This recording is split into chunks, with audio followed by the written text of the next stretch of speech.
Welcome back student. स्वागत है आपका अपने channel grade up your grade में। तो हम अपने पिछले वीडियो में अंकगणित की आधारभूत प्रमेय के बारे में देखा था। तो आइए उससे आगे बढ़ते हैं और हम प्रश्नावली 1.2 के हल करते हैं। इसमें दिए हुए प्रश्नों को हम एक एक करके हल करेंगे। तो हमारा प्रश्न संख्या 1 में दिया गया है कि निम्नलिखित संख्याओं को अभाज्य गुणनखंडों के गुणनफल के रूप में व्यक्त कीजिए। जैसा कि हमने अपने पिछले वीडियो में अभाज्य गुणनखंड के बारे में डिटेल से पढ़ी थी और किस प्रकार से अभाज्य गुणनखंड निकालते हैं ये भी हमने देखा था। तो आइए हम प्रश्नावली 1.2 को हल करते हैं, जिसमें पहला प्रश्न दिया गया है कि 140 का अभाज्य गुणनखंड निकालिए तथा गुणनफल के रूप में व्यक्त कीजिए। तो आइए प्रश्न संख्या 1 देखते हैं। हमारा प्रश्न संख्या 140 का अभाज्य गुणनखंड निकालने के लिए बोला गया है। तो सबसे पहले हम 140 का अभाज्य गुणनखंड निकालते हैं।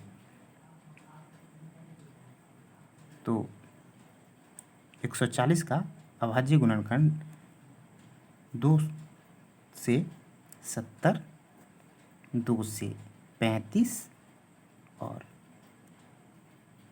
5 से 5 7 35 और 7 से 7 एकम 7। तो हम 140 का अभाज्य गुणनखंड लिख सकते हैं 2 गुना 2 गुना 5 गुना 7, या इसको हम 2 के घात 2 गुना 5 गुना 7 भी लिख सकते हैं। यही हमारा आंसर हो गया, जो कि हमारे प्रश्न में दिया गया था कि गुणनफल के रूप में व्यक्त कीजिए। तो हमने गुणनफल के रूप में व्यक्त कर दिया।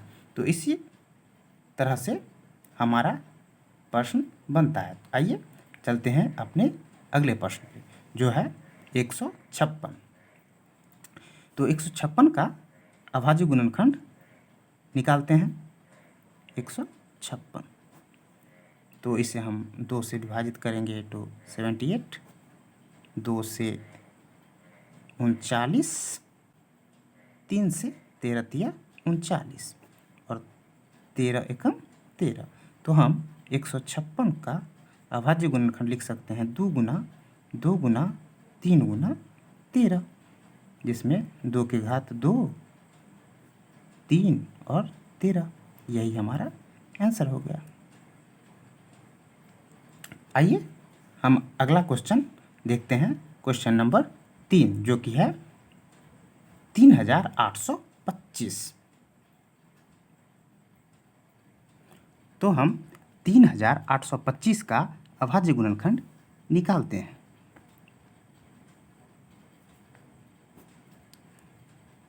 तो ये तो 2 से विभाजित होगा नहीं, क्योंकि इसके अंतिम अंक 5 है। तो ये हम 3 से विभाजित करेंगे।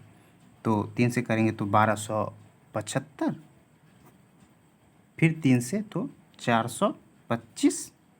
425 को अगर 5 से विभाजित करें तो 85 और 5 से करें तो 17 और 17 एकम 17।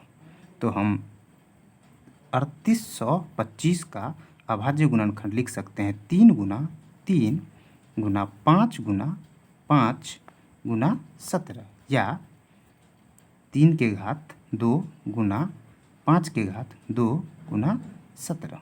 यही हमारा आंसर हो गया। तो आइए चौथे प्रश्न को हल करते हैं, जो है हमारा 5005।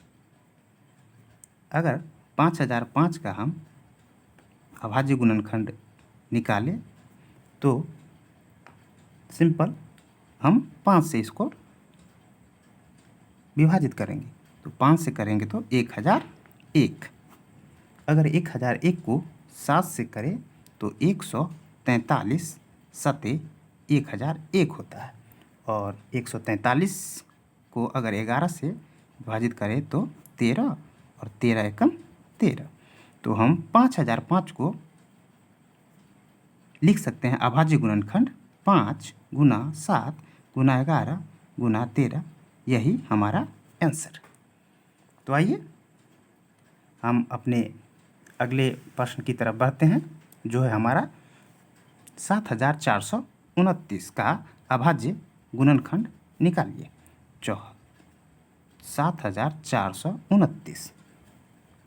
अगर इसको हम 2 से भाग दें तब पर भी नहीं, 3 से दें तब पर भी नहीं, तो सिंपली अगर हम इसे 17 से भाग दें तो 437 हमें प्राप्त होता है। और 437 को अगर 19 से विभाजित करें तो 29 प्राप्त होता है।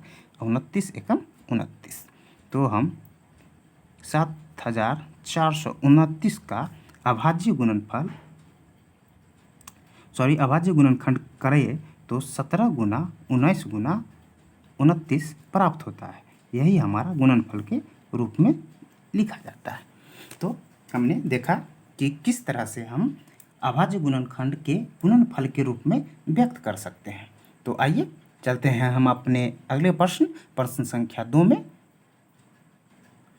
तो प्रश्न संख्या 2 में दिया गया है कि पूर्णांकों के निम्नलिखित युग्म के HCF और LCM ज्ञात कीजिए तथा इसकी जांच कीजिए कि दो संख्याओं का गुणनफल HCF गुना LCM है। अगर हम अपने पिछले वीडियो की बात करें तो दो संख्याओं का गुणनफल बराबर HCF गुना LCM बहुत ही डिटेल से पढ़े थे। तो इस प्रश्न में हमें यही LCM तथा HCF ज्ञात करने के बाद दो संख्याओं का गुणनफल जांच करने के लिए बोला गया है, जिसमें हमारा प्रश्न संख्या 1 है 26 तथा 91। तो आइए सबसे पहले इस तरह के प्रश्न को सॉल्व करते हैं और किस तरह से करते हैं वो हम देखते हैं। तो सबसे पहले तो हम 26 तथा 91 का अभाज्य गुणनखंड निकालेंगे। तो 26 का अभाज्य गुणनखंड निकाले तो 2 और 13, 13 एकम 13। तो 26 का अभाज्य गुणनखंड हम लिख सकते हैं 2 गुना 13। और 91 का अभाज्य गुणनखंड निकाले तो हमें 7 से 13, 13 एकम 13 प्राप्त होता है। तो हम लिख सकते हैं 91 बराबर 7 गुना 13। तो अगर हम HCF का बात करें तो हम जानते हैं कि दोनों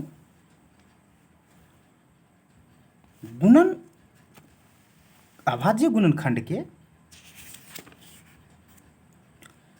उभयनिष्ठ संख्या ही हमारा HCF होता है। तो हम लिख सकते हैं कि 26, इसीलिए 26 तथा 91 का HCF बराबर 13।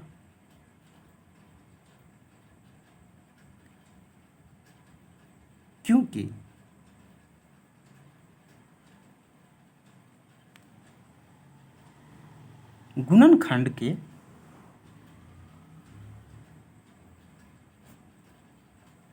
गुणनखंड में उभय निष्ठ अभाज्य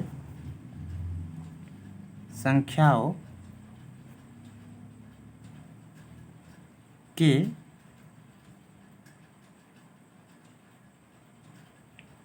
न्यूनतम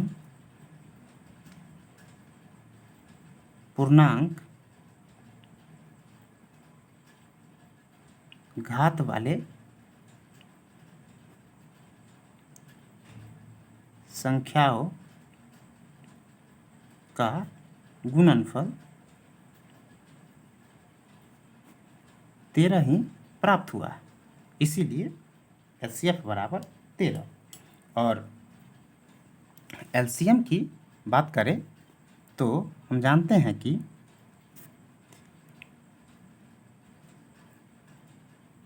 एलसीएम बराबर 26 तथा 91 का होगा 13 गुना 2 गुना 7 बराबर 182।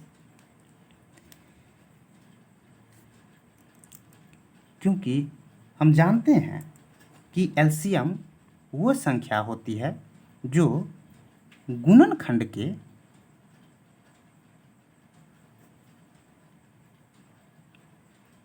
उभयनिष्ठ अभाज्य संख्या में अधिकतम घात हो, वही एलसीएम होता है। इसीलिए हम बोल सकते हैं कि एलसीएम बराबर 13 गुना 2 गुना 7 बराबर 182। तो आइए हम बढ़ते हैं अपने अगले प्रश्न की ओर, जो कि हमारा है 110 तथा 192। तो आइए हम सॉल्व करते हैं अपने दूसरे प्रश्न को। तो सबसे पहले तो हम 510 का अभाज्य गुणनखंड निकालेंगे। तो 255 3 से 85 और 5 से 17। तो हम लिख सकते हैं 510 बराबर 2 गुना 3 गुना 5 गुना 17। और 92 का गुणनखंड निकाले तो हमें 2 46 गुना 92 2 23। तो 92 बराबर 2 गुना 2 गुना 23 हम लिख सकते हैं। तो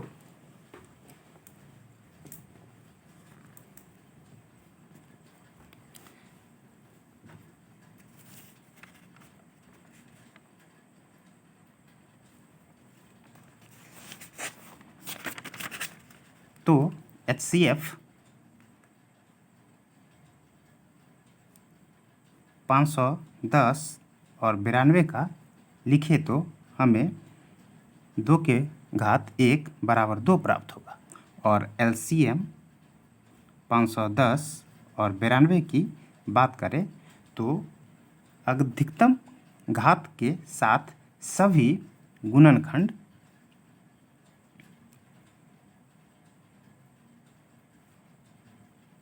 हमारा LCM होता है।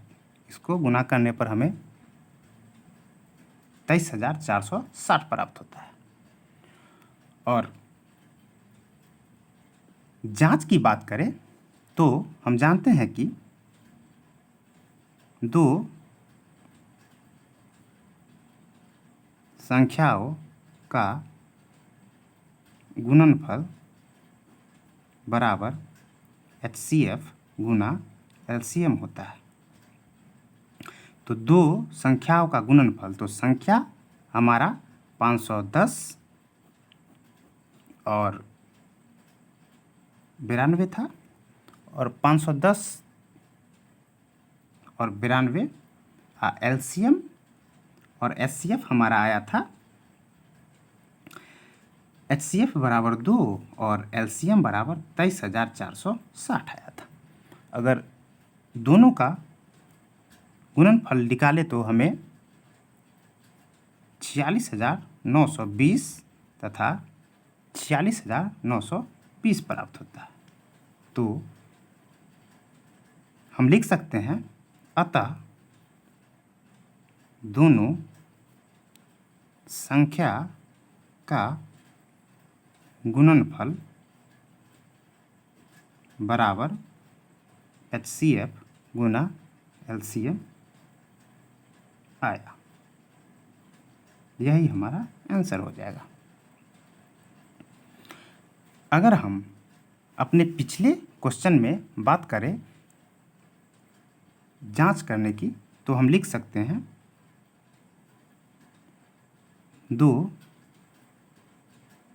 संख्याओं का गुणनफल बराबर एचसीएफ गुना एलसीएम। तो 26 गुना 91 बराबर 13 गुना 182।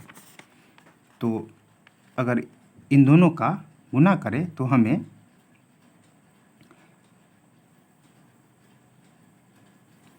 प्राप्त होगा 2366 बराबर 2366। आप इसको गुना करके देख सकते हैं। यही हमारा आंसर था और सेकेंड का आंसर हमारा ये था। तो हमने इन दोनों क्वेश्चन का सॉल्यूशन देखा। आइए हम अपने तीसरे क्वेश्चन की तरफ बढ़ते हैं, जो है 336 तथा 54।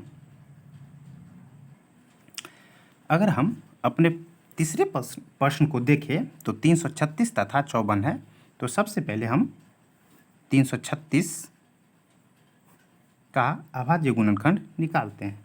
तो 168, 2 से 84, 2 से 42, 2 से 21 और 3 से 7। तो हम 336 का अभाज्य गुणनखंड लिख सकते हैं 2 के पावर 4 गुना 3 गुना 7, क्योंकि अभाज्य गुणनखंड करते समय हमें 2, 1, 2, 3, 4 बार प्राप्त हुआ था। और 54 का अभाज्य गुणनखंड निकाले तो 54, 27 दूना 54, 3 नमा 27, 3 तिया 9। 54 का अभाज्य गुणनखंड लिखे तो 2 गुना 3 के पावर 3 हम लिख सकते हैं। तो इसीलिए HCF 336 54 बराबर दोनों संख्याओं के उभयनिष्ठ को अगर देखें तो हमें HCF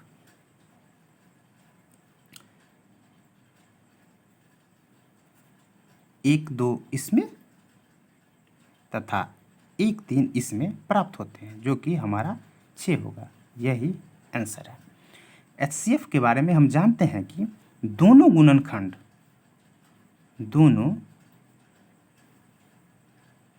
गुणनखंड में उपस्थित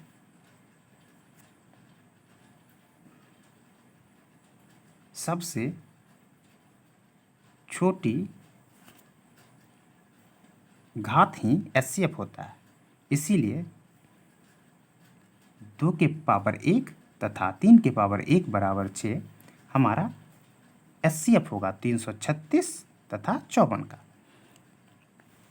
अगर बात हम LCM की करें तो लिख सकते हैं, इसीलिए LCM 336 54 बराबर 2 के पावर 4 गुना 3 के पावर 3 गुना 7। तो ये हम लिख सकते हैं 16 गुना 27 गुना 7 बराबर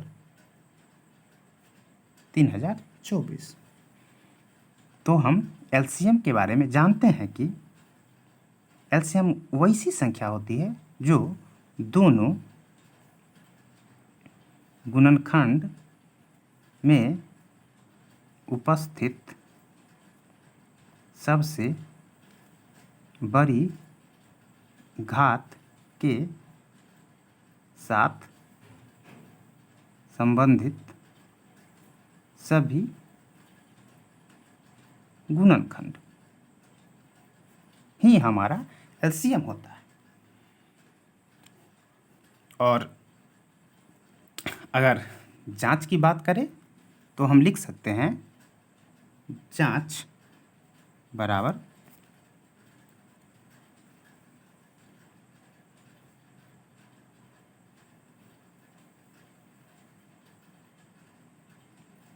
दोनों संख्या का गुणनफल 336 गुना 54 बराबर LCM गुना HCF।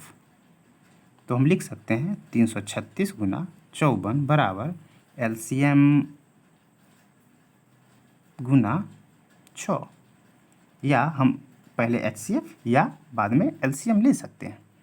तो इन दोनों को गुना करने पर हमें 18,144 और 18,144 प्राप्त होता है, जो कि सेटिस्फाइड कर रहा है। यही हमारा आंसर होगा। तो आज के लिए बस इतना ही। मिलते हैं हम अपने अगले वीडियो में, जिसमें हम अपने एक्सरसाइज 1.2 के शेष क्वेश्चन देखेंगे। तब तक के लिए धन्यवाद।